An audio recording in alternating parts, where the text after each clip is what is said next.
46 বছরের প্রতিজ্ঞা পূরণ। রাজ্যে বিজেপি সরকার আসতেই ন্যাড়া হলেন গাজলের 80 বছরের বৃদ্ধ। পশ্চিমবঙ্গে বিধানসভা নির্বাচনে বিজেপি সরকার গঠনের পরপরই রাজ্যের বিভিন্ন প্রান্ত থেকে বিজেপি কর্মী সমর্থকদের প্রতিজ্ঞা পূরণের খবর সামনে এসছে। এবার মালদহের গাজল থেকে এক অভাবনীয় ছবি সামনে এলো। 46 বছর ধরে চুল দাড়ি না কাটার যে প্রতিজ্ঞা অতুল চন্দ্র বিশ্বাস নিয়েছিলেন, বিজেপি সরকার গঠন হতেই তা পূরণ করলেন এই 80 বছর বয়সী বৃদ্ধ। 1900 সাল থেকেই প্রতিজ্ঞা করেছিলেন রাজ্যে বিজেপি সরকার না আসা পর্যন্ত চুল দাড়ি কাটবেন না। অবশেষে 2026 সালের বিধানসভা নির্বাচনে বাংলায় বিজেপি ক্ষমতায় আসায় সেই দীর্ঘদিনের প্রতিজ্ঞা থেকে মুক্তি পেলেন গাজলের মশালদিঘি এলাকার বাসিন্দা অতুল চন্দ্র বিশ্বাস। আজ গাজলের মশালদিঘি গ্রামে ঢাকঢোল বাজিয়ে উৎসবের আবহে তিনি নিজের দাড়ি চুল কামিয়ে ন্যাড়া হন। গ্রামের কয়েকশো সাধারণ মানুষ ও বিজেপি কর্মী সমর্থকেরাই এই ঐতিহাসিক মুহূর্তের সাক্ষী থাকেন।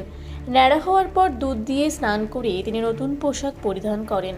অতুলবাবু জানান, রাজ্যের বিজেপি সরকার ক্ষমতায় আসায় তিনি অত্যন্ত আনন্দিত এবং বিশ্বাস করেন এবার এলাকায় শান্তি ফিরবে।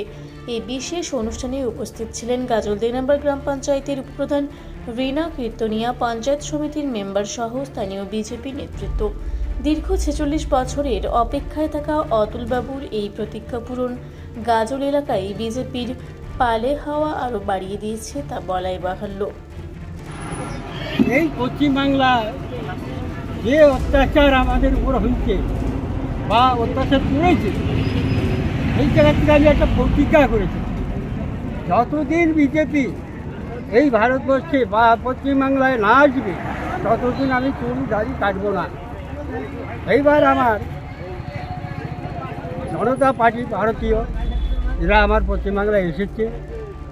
এবার আমার যারা পার্টির সহকর্মী আছে বা আমার যারা তৃণমূলের এখন বর্তমান যারা কথা আছে তাদের আমি চুলদাড়ি থেকে প্রতিজ্ঞাটা ভঙ্গ করলাম।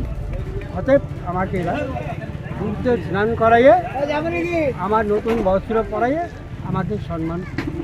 আজকে যা দেখলাম খুব ভালো হয়েছে, অনেকেই আনন্দ পেয়েছে, আমি নিজেও আনন্দিত। হ্যাঁ, কিন্তু আমার কর্মীদের আমি সবার সময় বলছি যে তোমরা উগ্র হয়েও না, ঠান্ডা মস্তিতে তোমরা কাজ করো বা কারো কথায় প্রলোচনা নয় পা দেবা না, এটাই আমার বক্তব্য। আপনার নাম? আমার নাম অতুল চন্দ্র বিশ্বাস। আগে মশালদিঘি ছিলাম, এখন বর্তমান শ্রীরামপুর। 1980 সালে প্রতিজ্ঞাবদ্ধ হয়েছিলেন যে যতদিন আমাদের বিজেপি সরকার রাজ্যে না আসবেন ততদিন উনি চুলদাড়ি কাটবেন না। তো অবশ্যই সেই দিন উল্লাসের দিনটা আমাদের রাজ্যে এগিয়ে এসে বিজেপি সরকার এসে সেই উল্লাসে উনি আজকে প্রথমে চুলদাড়ি কাটালেন, তারপরে ঘি মধু দুধ দিয়ে ওনাকে চান করানো হলো, তারপরে নতুন বস্ত্র পরানো হলো, তারপরে আমাদের বিজেপির যে উৎসবীয় ওটা দিয়ে ওনাকে বরণ করানো হলো। বরণ করার পরে সবাইকে এখানে লাঠি বিতরণ করে এই বিজয় উল্লাসটা করা হলো। এটাই নিব যে আমাদের দেশ থেকে চোরমুক্ত সরকার আর নাই দরকার, নারী ধর্ষণ সরকার আর নাই দরকার। আমরা যেন এখন সবাই নারী সবাই সুস্থ থাকতে পারি, তাই আমরা বার্তা দেবো যে নারী সুরক্ষা চাই। আপনার নাম? আমার নাম সঙ্গীতা দুরাই বিশ্বাস, গাজল 2 এর পঞ্চায়েত সমিতি মেম্বার। মালদার গাজল থেকে শামীম রেজার রিপোর্ট, রূপসী বাংলা মিডিয়া। আপনারা দেখছেন রূপসী বাংলা মিডিয়া। এখন একটা ছোট্ট বিরতি, ফিরে আসছি বিরতির পর। পুরুলিয়ায় পাত্রপাত্রী যোগাযোগের একমাত্র বিশ্বস্ত প্রতিষ্ঠান বিবাহ পরিচয়। আপনার মনের মতো জীবনসঙ্গী খুঁজতে পাশে রয়েছে বিবাহ পরিচয়। তাই আর দেরি না করে আজই যোগাযোগ করুন বিবাহ পরিচয়। Municipality commercial complex, 2nd floor, Chaibasa road, opposite PWD office, Purulia. Mobile নম্বর 9232440272। ফিরে এলাম বিরতির পর। আপনারা দেখছেন রূপসী বাংলা মিডিয়া।